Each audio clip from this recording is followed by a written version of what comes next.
Assalamualaikum warahmatullahi wabarakatuh. Bagaimana kabarnya pada pagi hari ini? Alhamdulillah, luar biasa, Allahu Akbar. Semoga Allah Subhanahu wa taala selalu memberikan kesehatan dan keafiatan kepada kita semua. Amin. Pada pertemuan kali ini, kita akan membahas mengenai air. Air adalah salah satu komponen yang sangat penting bagi kehidupan makhluk hidup, tak terkecuali oleh manusia.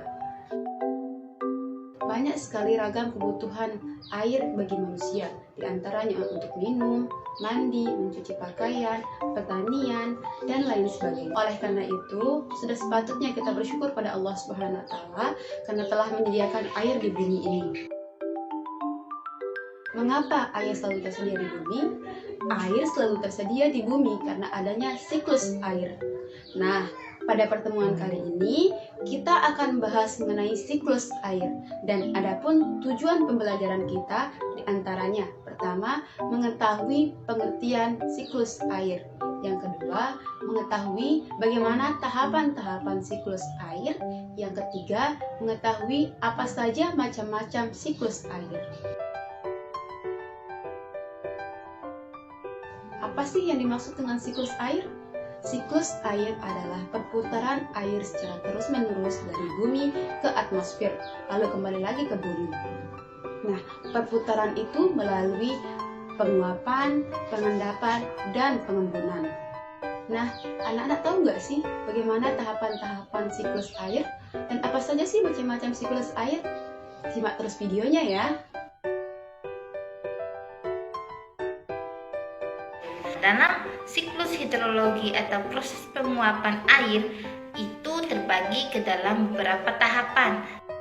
Nah, tahapan pertama dalam penguapan itu terbagi menjadi dua macam. Yang pertama, penguapan pada permukaan air atau biasa disebut dengan evaporasi, dan penguapan pada tumbuhan melalui stomata yang disebut dengan transpirasi. Proses penggabungan tahap evaporasi dan tahap transpirasi biasa disebut dengan tahap evapotranspirasi. Protranspirasi ini memiliki pengaruh yang sangat penting dalam jumlah air yang terangkut pada siklus hidrologi.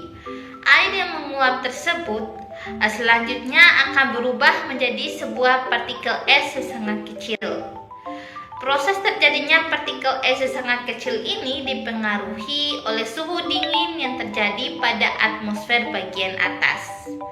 Selanjutnya, partikel es ini akan berubah menjadi awan.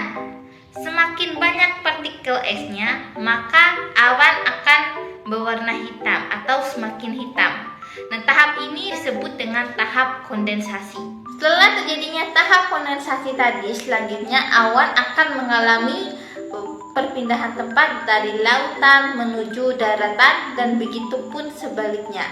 Perpindahan awan dari satu titik ke titik lain terjadi dalam satu horizontal. Penyebab dari perpindahan awan ini sendiri karena adanya tekanan udara atau angin yang biasa disebut dengan adveksi. Awan kemudian akan mencair karena ia tidak mampu menampung kandungan air yang di dalamnya. Bila dia mengeluarkan kandungan air yang di dalamnya, akan terjadi hujan di atmosfer ke permukaan bumi. Jika suhu sekitar kurang dari 0 derajat Celcius, maka akan terjadi hujan es atau hujan salju. Air hujan yang turun di permukaan bergerak dari daerah yang lebih tinggi menuju ke daerah yang lebih rendah dari sebelumnya melalui berbagai saluran-saluran, di antaranya sungai, got, laut, dan samudra. Air hujan yang turun ke bumi sendiri tidak seluruhnya mengalir pada tahap limpasan, namun demikian akan mengalir pulang ke tanah. Proses perembesan air ke pori-pori tanah inilah yang kemudian masuk lebih jauh ke dalam lapisan-lapisan tanah sehingga membuat air bergerak secara vertikal karena adanya gravitasi, sehingga membuat air bergerak semakin ke bawah, lapisan demi lapisan sampai ke titik jenuh di mana air berkumpul di bawah tanah menjadi air atau air tersebut dapat meresap langsung ke lautan. Yang pertama, siklus pendek. Dimulai dari air laut, ia mengalami proses penguapan atau evaporasi. Uap tersebut kemudian akan mengalami proses kondensasi hingga akhirnya terbentuk awan yang mengandung air laut. Setelah itu, awan tersebut akan mengalami proses presipitasi atau mengeluarkan rintik-rintik hujan di permukaan laut. Yang kedua, siklus sedang. Sama halnya dengan siklus pendek, siklus sedang juga diawali dengan air laut yang menguap menjadi uap air.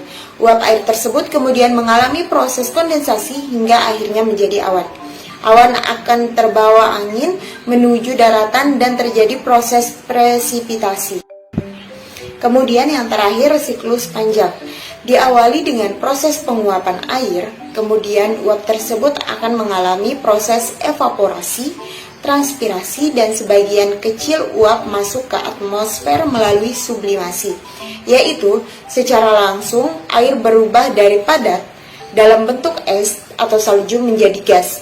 Kemudian, awan tersebut akan bergerak dibawa oleh angin menuju ke tempat yang relatif lebih dingin dan akan mengalami proses presipitasi atau turunnya hujan dalam bentuk hujan es atau hujan salju.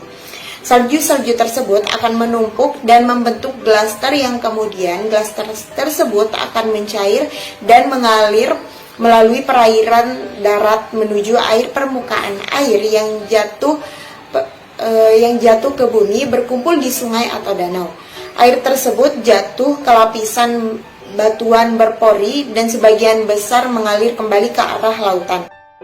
Ya, Masya Allah, telah sama-sama kita dengarkan sebelumnya terkait dengan penjelasan singkat mengenai siklus air, mulai dari pengertian siklus air, kemudian tahap-tahapan siklus air, dan macam-macam siklus air.